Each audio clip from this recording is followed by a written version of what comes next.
അതെന്താ വേണമെങ്കിൽ ഇന്ന് കർക്കിടകം ലാസ്റ്റ് ഡേ ആണ്, നാളെ ചിങ്ങം 1 അപ്പം നമുക്കിന്ന് 2 ഫുഡടിപ്പാണ്. അതിൽ ഫസ്റ്റ് ഫുഡടിപ്പിലാണ് നമ്മൾ പോകുന്നത്. Hi hello. അപ്പം ഇന്നത്തെ വീഡിയോയിൽ പറഞ്ഞതുപോലെ ഇന്ന് കർക്കിടകം ലാസ്റ്റ് ഡേ ആണ്. അപ്പം നാളെ ചിങ്ങം 1. അപ്പം ഇന്ന് ഒരുപാട് കല്യാണങ്ങൾ നാളെയുണ്ട്, ചിങ്ങം 1 അപ്പം അതിൻ്റെ 2 കല്യാണങ്ങൾ ഞങ്ങൾക്ക് തന്നെയുണ്ട്. അപ്പം 2 കല്യാണത്തിൻ്റെ ഫുഡ് അടിക്കാനുള്ള പോക്കാണ് കേട്ടോ. അപ്പം ഇത് ആദ്യം ഞങ്ങളുടെ വീടിനടുക്ക തന്നെയുള്ള സാഫല്യ എന്ന് പറയുന്ന ആ ഒരു മോളുടെ റിസപ്ഷൻ ഡേ ആണെന്ന്. അപ്പം ഞങ്ങൾ അങ്ങോട്ടത്തേക്ക് പോവുകയാണ്. അപ്പം മഴയൊക്കെ ഉണ്ടായിരുന്നു കേട്ടോ, തലേ ദിവസവും അന്നും ഒക്കെ ഇച്ചിരി മഴച്ചാറ്റിലൊക്കെ ഉണ്ടായിരുന്നു. അപ്പം ഞങ്ങൾ ചെളിയിൽ നിന്നൊക്കെ രക്ഷപ്പെട്ട് എങ്ങനെയെങ്കിലുമൊക്കെ റിസപ്ഷൻ്റെ സ്ഥലത്തെത്തി കേട്ടോ. അപ്പോൾ ഇതാ ഞങ്ങൾ കയറിയപ്പോൾ നല്ലൊരു അടിപൊളി ഒരു വെൽക്കം ബോർഡൊക്കെ ഉണ്ടായിരുന്നു കേട്ടോ. നല്ല ഭംഗി ഉണ്ടായിരുന്നു കേട്ടോ. അതെല്ലാം പ്ലാസ്റ്റിക് ആണ് കേട്ടോ. നല്ല രസം ഉണ്ടായിരുന്നു കേട്ടോ കാണാനായിട്ട്. അപ്പോൾ ഞങ്ങളിത് അകത്തേക്ക് കയറുകയാണ്. അപ്പം എല്ലാവരും റിലേറ്റീവ്സൊക്കെ വന്നു തുടങ്ങുന്നതേ ഉള്ളൂ. കാരണം ഞങ്ങൾ ഇച്ചിരി നേരത്തെയാണ് കേട്ടോ വന്നത്. അതിനൊരു കാരണമുണ്ട്, അത് ഞാൻ പതിയെ പറയാം. അപ്പം ഞങ്ങൾ വന്നപ്പോൾ ദാ ഇവിടെ ആ സാഫല്യയുടെ റിസപ്ഷൻ ആരംഭിച്ചു കഴിഞ്ഞു. അപ്പം ഞങ്ങൾക്ക് എല്ലാവരെയും അറിയാം കേട്ടോ. അപ്പോൾ എല്ലാവരും നമുക്ക് പരിചയക്കാരും വേണ്ടപ്പെട്ടവരും ഒക്കെയാണ്. അപ്പം എല്ലാവരെയും കണ്ട് സംസാരിച്ചൊക്കെയാണ് കേട്ടോ ഞങ്ങൾ മുമ്പോട്ട് പോകുന്നത്. അപ്പോൾ അതാ ഇതാണ് കേട്ടോ സാഫല്യ. നല്ല ഭംഗിയായിട്ട് നല്ല അടിപൊളിയായിട്ട് കേട്ടോ ഒരുങ്ങി നിൽക്കുകയാണ് കേട്ടോ. നല്ല ഒരു ഡ്രസ്സും കാര്യങ്ങളും ഒക്കെ ആയിരുന്നു, നല്ല ഇണങ്ങുന്ന കളറും ഒക്കെ ആയിരുന്നു. അപ്പം അതെല്ലാം ഞങ്ങൾ പറഞ്ഞു കേട്ടോ, ഞങ്ങൾക്ക് ഇഷ്ടപ്പെട്ട കാര്യമൊക്കെ പറഞ്ഞു. അപ്പോൾ അതിനുശേഷം ഞങ്ങൾ പോയി ഫുഡിനായിട്ട് നിൽക്കുകയാണ്. അപ്പം സത്യം പറഞ്ഞാൽ ഈ ബുഫേ എന്ന് പറയുമ്പോൾ നമുക്ക് എന്ത് ചെയ്യണമെന്ന് ആദ്യം മനസ്സിലാകത്തില്ല. അതുകൊണ്ട് തന്നെ എല്ലാം ഇച്ചിരിച്ചേ അങ്ങ് മേടിക്കും കേട്ടോ. സാധാരണ ബുഫേ ഇങ്ങനെയൊന്നുമല്ല. വലിയ ബുഫേ എന്നൊക്കെ പറഞ്ഞാൽ ആദ്യം ഒരു സാധനം മേടിക്കും, അത് കഴിച്ചിട്ട് പിന്നെ നമ്മൾ ക്യൂ നിന്ന് അടുത്ത സാധനം മേടിക്കും. ഇങ്ങനെയൊക്കെയാണ് ബുഫേ വരുന്നത് കേട്ടോ. പക്ഷേ ഞങ്ങൾ ഇനി പോക്കും വാങ്ങിപ്പോന്നുമില്ല. അപ്പം അതെല്ലാം കൊണ്ട് ഞങ്ങൾ ഒരപ്പം, ഒരു ബെറോട്ട, കുറച്ച് റൈസ്, അപ്പോൾ ഇങ്ങനെയാണ് കേട്ടോ ഞങ്ങളുടെ വേടിപ്പുകൾ. അപ്പോൾ ഏകദേശം എല്ലാവരും ഒക്കെ അങ്ങനെ തന്നെയാണ് കേട്ടോ. അപ്പം ഞാൻ അവിടെ നിന്ന് എടുത്തുകൊണ്ട് വന്ന 2 ഫ്രൂട്ട്സിൻ്റെ കഷ്ണം നമ്മൾ നിരഞ്ജനയ്ക്ക് കൊടുത്തിട്ടുണ്ട്. എന്നിട്ട് ഞങ്ങൾ കഴിക്കാനായിട്ടിരുന്നു കേട്ടോ. അപ്പോൾ ഇതാണ് ഞങ്ങളുടെ ഫസ്റ്റ് കഴിപ്പ് കേട്ടോ. സ്റ്റേജിൽ ആ സമയത്ത് ഫോട്ടോ എടുപ്പും കാര്യങ്ങളൊക്കെ നടക്കുകയാണ്. അത് സാഫിലയുടെ അച്ഛനും അമ്മയുമാണ്. അപ്പം അങ്ങനെ ഫോട്ടോയൊക്കെ എടുത്തുകൊണ്ടിരിക്കുകയാണ്. റിലേറ്റീവ്സൊക്കെ ആയിട്ട് ഫോട്ടോ എടുത്തുകൊണ്ടിരിക്കുകയാണ്. അപ്പം ഞങ്ങളിവിടെ കഴിക്കുകയാണ്. അപ്പം ഞങ്ങൾ കഴിച്ചുകൊണ്ടിരുന്ന സമയത്ത് തന്നെ നമ്മുടെ സാഫല്യയുടെ കല്യാണം കഴിക്കുന്ന പയ്യനും വീട്ടുകാരും ഒക്കെ വന്നു. പുടവ് കൊടുക്കൽ ആ ഒരു കാര്യത്തിന് വന്നു. അപ്പം അവർ റിസീവ് ചെയ്യാനായിട്ടൊക്കെ ബന്ധുക്കളൊക്കെ നിൽക്കുന്ന ആ ഒരു സമയമാണിത് കേട്ടോ. സാധാരണഗതിയിൽ ചെറുക്കൻ്റെ വീട്ടുകാരൊക്കെ ഏകദേശം സന്ധ്യ കഴിഞ്ഞിട്ടൊക്കെയാണ് കേട്ടോ വരുന്നത്. പക്ഷേ ഇത് നേരത്തെ വന്നതുകൊണ്ട് ഞങ്ങൾക്ക് പയ്യനെയൊക്കെ ഒന്ന് കാണാനായിട്ട് സാധിച്ചു കേട്ടോ. അപ്പോൾ ഞങ്ങൾ അതെല്ലാം കണ്ടു കഴിഞ്ഞതിന് ശേഷം ഞങ്ങൾ പതുക്കെ പുറത്തോട്ട് ഇറങ്ങി. അപ്പം ഞങ്ങൾക്ക് ഇനി അടുത്ത അറ്റംപ്റ്റ് ഐസ്ക്രീമാണ് കേട്ടോ.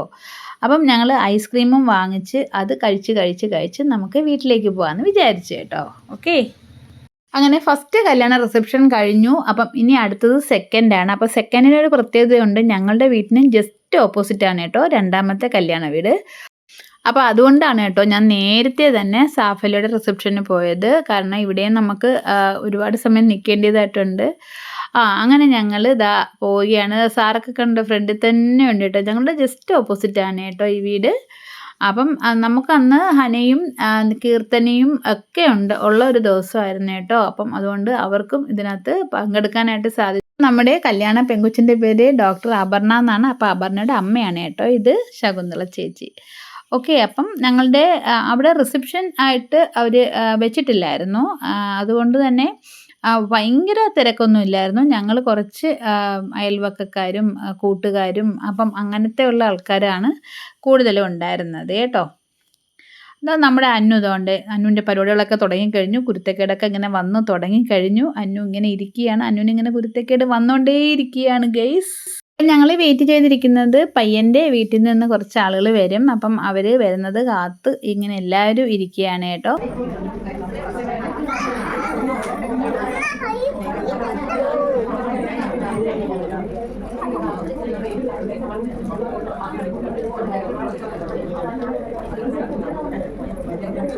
അപ്പോൾ ഇതാണ് കേട്ടോ നമ്മുടെ കല്യാണ പെങ്കൊച്ച്. അപ്പം ഡോക്ടർ അപർണ. അപ്പോൾ അതിപ്പോൾ MDക്ക് പഠിക്കുകയാണ്. ഏകദേശമൊക്കെ തീർന്നെന്ന് തോന്നുന്നു കോഴ്സ്. അപ്പം സത്യത്തിൽ അപർണയെ വളരെ കുറച്ച് പ്രാവശ്യമേ ഞങ്ങൾ കണ്ടിട്ടുള്ളൂ. കാരണം അപർണ കുട്ടിയിലെ തന്നെ നവോദയയിലൊക്കെ നിന്ന് പഠിച്ചതാണ്. അതിനുശേഷം പിന്നെ മധുര മെഡിക്കൽ കോളേജിലൊക്കെയാണ് പഠിച്ചത്. അപ്പം വളരെ കുറച്ച് സമയങ്ങളിൽ മാത്രമേ വീട്ടിൽ വരാറുള്ളൂ. വല്ലപ്പോഴും ഞങ്ങൾ കാണാറുള്ളൂ. പക്ഷേ ഭയങ്കര കോപ്പറേറ്റീവ് ആയിട്ടുള്ളൊരു കുട്ടിയാണ് കേട്ടോ. നല്ല സഹകരണവും നല്ല സ്നേഹവും ഒക്കെ ഉള്ളൊരു കുട്ടിയാണ് കേട്ടോ. അപ്പോഴത്തേക്കും പയ്യൻ്റെ വീട്ടിൽ നിന്നൊക്കെ എല്ലാവരും വന്നു. പയ്യൻ വന്നിട്ടില്ലായിരുന്നു. കാരണം അവിടെ റിസപ്ഷനൊക്കെ ഉള്ളതുകൊണ്ട് പയ്യനും അച്ഛനും അമ്മയൊന്നും വന്നിട്ടില്ലായിരുന്നു. ബാക്കി കുറച്ച് ബന്ധുക്കൾ, സഹോദരി അങ്ങനെ എല്ലാവരും ഒക്കെയാണ് വന്നത്. അതിങ്ങനെ പുടവയൊക്കെ കൈമാറാനാണ് വന്നത്. അപ്പം അപർണ നല്ല അടിപൊളിയായിട്ട് നല്ല ഒരുങ്ങിയിരിക്കുകയാണ്. അപ്പം അതിൻ്റെ കൂട്ടത്തിൽ എല്ലാവരും നിന്ന് ഫോട്ടോയൊക്കെ എടുക്കുകയാണ്.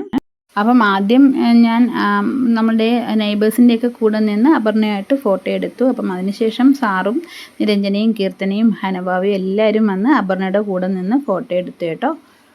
അതിനുശേഷം സെക്കൻഡ് അറ്റംപ്റ്റ് ആരംഭിക്കുകയാണ്. നമ്മുടെ ഫുഡ് അടിയാണ്. അപ്പം അവിടെയും റൈസും ബറോട്ടയൊക്കെ തന്നെയായിരുന്നു, ബുഫേ രീതിയിൽ തന്നെയായിരുന്നു. അപ്പം ഞങ്ങൾ പോയി നിന്ന് അതൊക്കെ മേടിച്ചിട്ട് ഞങ്ങൾ കഴിക്കുകയാണ്. ഏറ്റവും ഒടുക്കം ഐസ്ക്രീം കൂടെ കഴിച്ചിട്ടാണ് കേട്ടോ ഞങ്ങൾ വീട്ടിലേക്ക് പോയത്. അപ്പം ഈ വീഡിയോ ഇവിടെ വൈൻഡപ്പ് ചെയ്യുകയാണ്. വീഡിയോ ഇഷ്ടമായി ലൈക്ക് ചെയ്യുക, കമൻറ്റ് ചെയ്യുക. അപ്പോൾ ഈ ചാനൽ നിങ്ങൾ ഇതുവരെ സബ്സ്ക്രൈബ് ചെയ്തിട്ടില്ലെങ്കിൽ തീർച്ചയായും സബ്സ്ക്രൈബ് ചെയ്യുക. അപ്പം നമുക്കിനി ഒരു പുതിയ വീഡിയോയിൽ കാണാം.